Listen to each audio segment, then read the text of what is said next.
Welcome to Red-tastic. Story 1.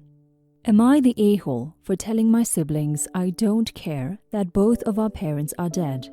I know how the title sounds, but hear me out.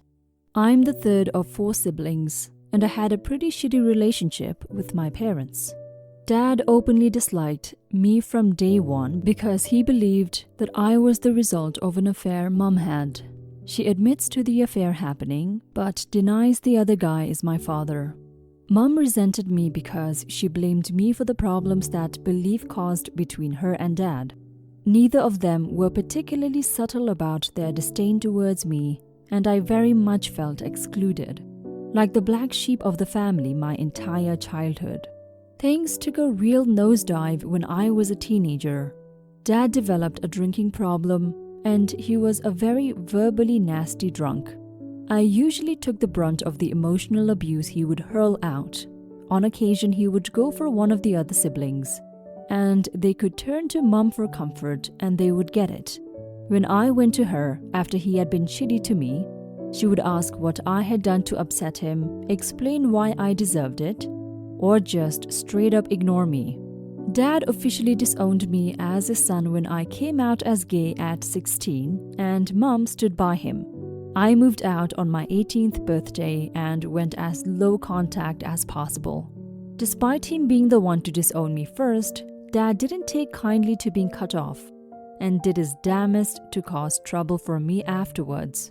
This includes, but is not limited to, him ruining one of my first real relationships by feeding my ex-boyfriend malicious lies, causing so much drama at my former workplace that I got fired and showing up to my wedding reception 4 years ago, despite not being invited, causing a scene and ruining the day.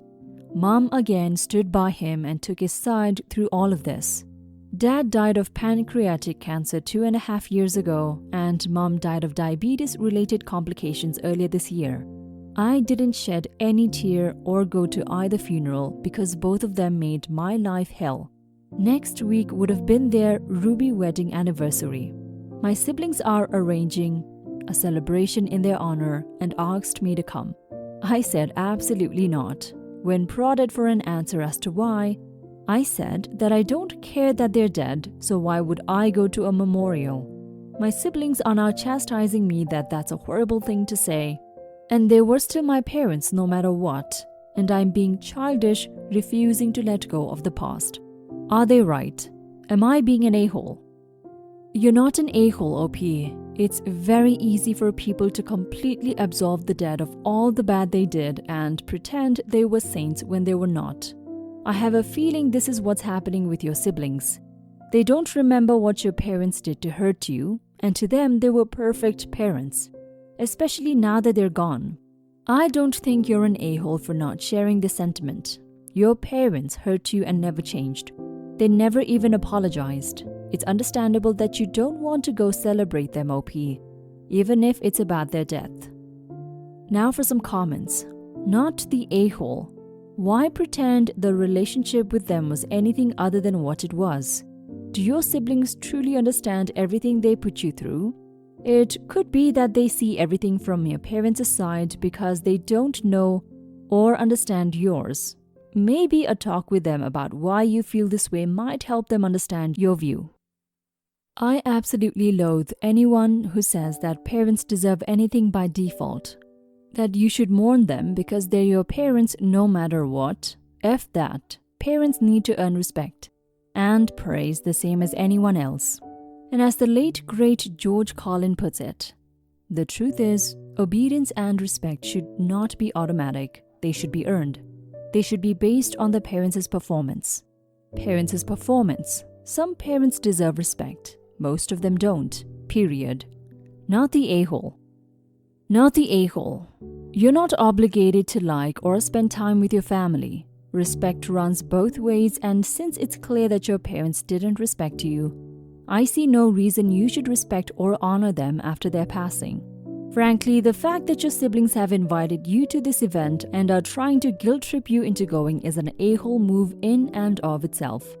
considering they were at your wedding and present throughout your parents' treatment of you in your childhood? Is there anything that is preventing you from telling your siblings to jog on and have the event without you? Story 2. Am I the a-hole for telling my mom and sister they are the last people I would choose? I, 28 male, have custody of my 6 younger half-siblings. A decision that I've been told will likely become permanent guardianship in the wake of my father's death and their mother's situations. Less than a week ago, I found out that I have 2 more half-siblings in the system and I'm working on getting approved as a kinship placement since they previously lived with the other kiddos. Needless to say, the situation is expanding and becoming more permanent, and I think more real from my other family members. My mother and older half-sister invited me out for lunch the other day, supposedly to celebrate all the kids being back in school and daycare. My sister has 4 kids of her own. In truth, they invited me there to have an intervention because they feel that I am taking the kids in without considering how traumatizing it is for them, which I hadn't considered. But in fairness to them, my father was a horrifically abusive man beyond what I'm allowed to say here.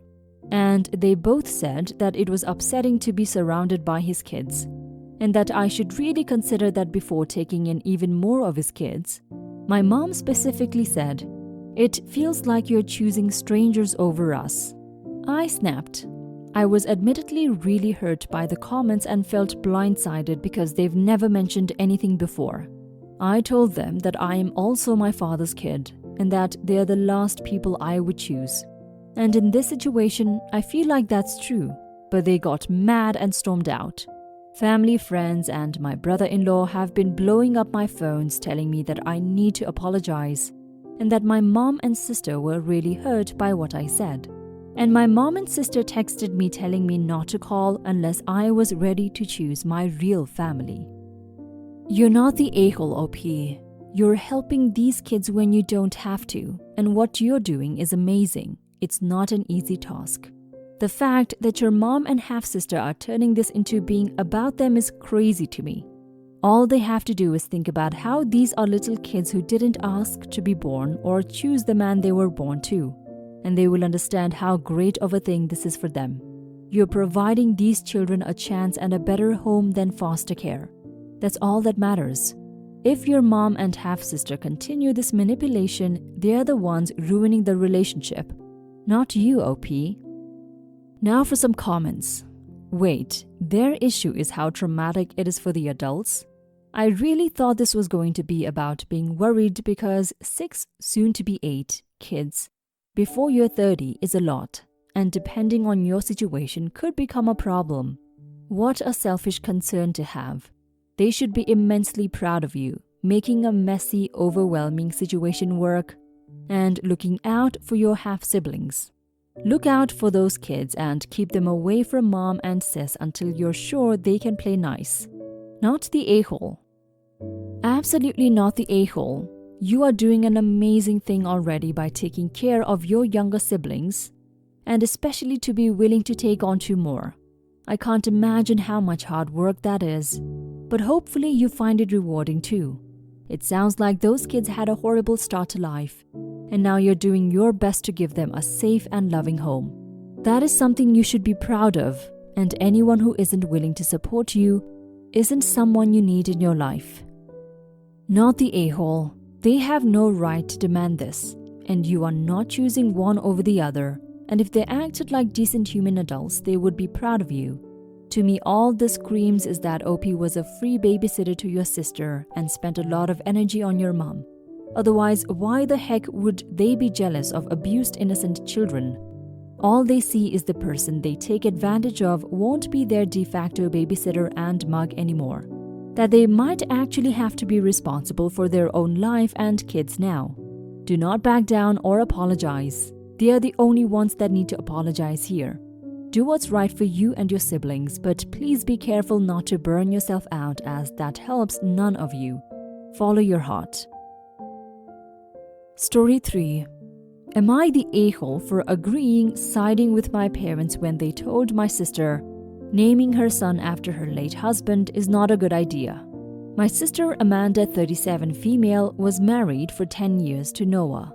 They were high school sweethearts and she was very close to his family at first. But during the marriage, she and Noah's family drifted apart. When Noah died, Amanda was hoping they would become closer, but they did not. 3 years on, and my sister got pregnant after a very brief sexual relationship.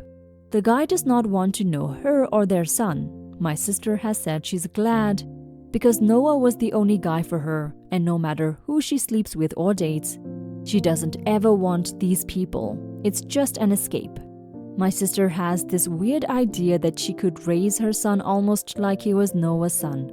She was hoping Noah's parents would remember that they used to love her and would be grandparents and other extended family to her son.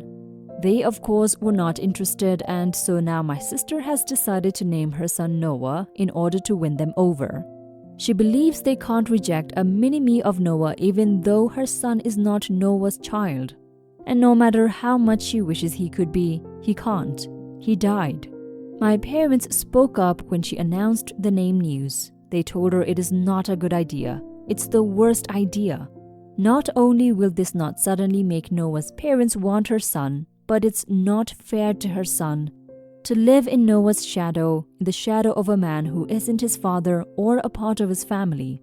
She said Noah is everything to her and will be to her son as well.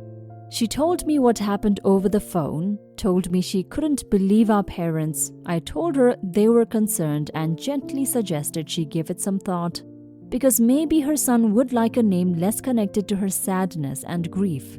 I also suggested it would be healthier for her to accept they will not be a part of Noah's extended family and that she should just focus on her little boy.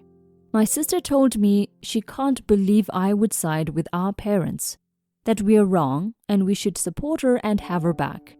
She told me she really needs us and so does her son, and we can't turn on her or alienate her over this. She also mentioned being so disappointed in me.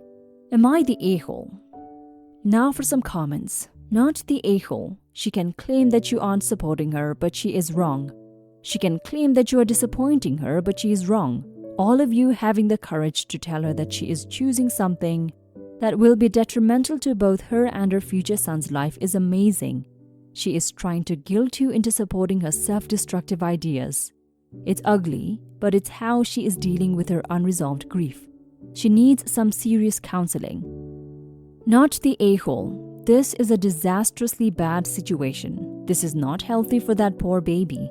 Noah's family will possibly feel insulted and furious at her trying to make this unrelated boy into Noah's mini-me.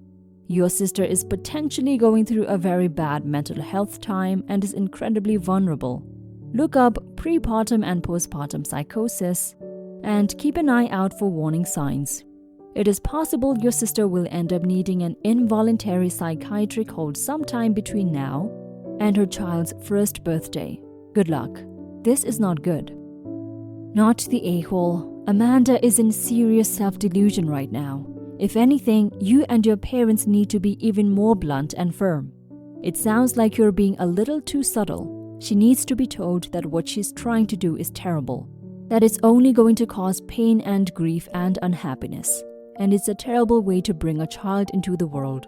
If I were you and your parents, I would go so far as to say that we would refuse to call the child Noah. What she's doing is only going to hurt her and the child. She has some psychological issues to be considering this. Perhaps that's one of the reasons why Noah's parents distanced themselves from her. If so, this is only going to reinforce their decision.